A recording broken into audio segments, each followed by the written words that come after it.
welcome to part 7 of this Photoshop tutorial series. Hard to believe, I'm just flying right through. Today I want to talk about gradients and a really powerful thing.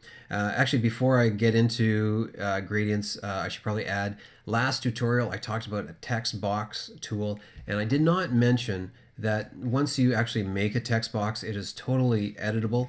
If I click on this now, and if I click on my text type tool, you can actually see you've got your boundaries to your text box. And so what's nice is that if you actually click on this and you change it, your text will reflow to match the size of your text box, and it's not changing the type size of the actual type. So that's kind of a nice thing. If I had more, if I kind of wanted to, I think I might actually wrap it around like the horse's foot here, but that's another day.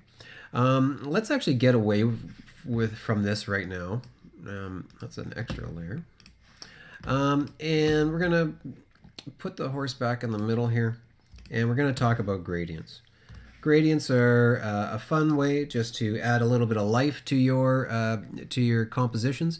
And that is all done with just this little tool right here. You got the gradient tool. Now, let's wipe our horses out for now. And I'm just going to make a new layer, new blank layer, and I'll just call it blend for now. People call them gradients, people call them blends. And with my rectangular marquee tool, I'm just going to make a box just to show you what we're doing. Now, if I click on gradient tool, the default here, if you look up here, there's a gradient, a blend going from blue to white. And the reason why it's like that is because my foreground color here is blue and my background color is yellow. If I were to click on this and I were say like pick up a color from here, I do that, then you can see that my gradient is going from that. And so now, because I have this selection here, what it would do is just like if I were to go to my fill and fill this rectangle tool with color, same thing goes for the gradient. If I click and I drag here, it drags from my foreground color to my background color. Okay, like so, like so, like so. If I did not have a box here, then it would just do everything. Okay. But there's other types of things that we can do. Let's do this. We can just do the whole thing. If we click up here, we see there's my favorite, my go-to is the foreground to transparent, but I'm going to go to that in a second. But then you have all these different little swatches, including like a rainbow one, which usually winds itself up onto somebody's project at school. Yeah, they usually love that one.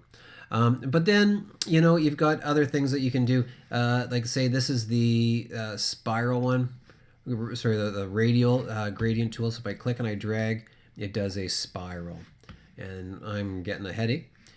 So let's actually just go to here right now and we'll do a spiral there. Okay, so you can kind of see how that's working. And we have other ones. This one can be handy. It goes from foreground to background to foreground again. Sorry, like that. And then like the diamond one.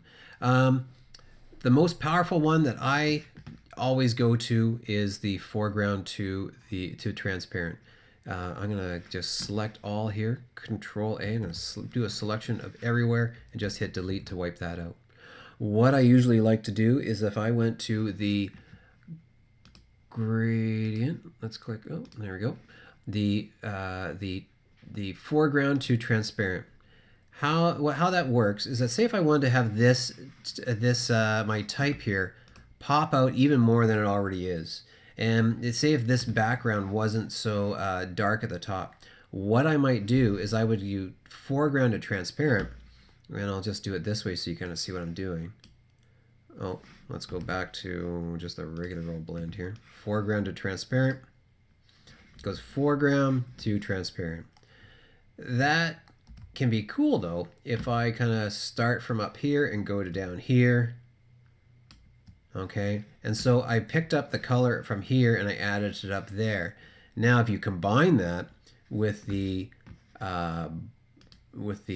blending options here, or blending modes, sorry, not to be confused with blending options.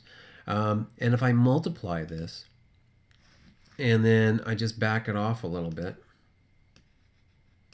okay, it's a nice touch that you can add, that you can just be very subtle with making your headlines pop out a little bit more. Because really I went from this and I just added in a gradient to transparent, and I made that thing semi-transparent, so so it makes that pop out a little bit more. You can add it on the bottom too, like say if you had type along the bottom, or say if you had your horse was down here, and say if the horse was, say, down in the corner, and I'm just gonna edit and free transform down to here, but you wanted to make the horse look like he was kind of popping out, then you could do the blend tool again and just have him, let's do it in a new layer there, and then you could just have him like really kind of pop out, put that layer in behind, and then multiply it. Okay, and then so what you've done is that you've added a lot of you've added a lot of contrast here, making the horse kind of pop out a little bit more. And it doesn't have to be so hit you over the head. We can back that off, my opacity. So there's that 0, and we just kind of inch it in, just to try and make that pop a little bit more. It makes him pop out. So this is where we were. So I get rid of that blend, get rid of that blend. That's where it was. That definitely makes that headline pop out more, and that helps the horse a little bit when I add that in too. So gradients can be a very useful tool. Good luck.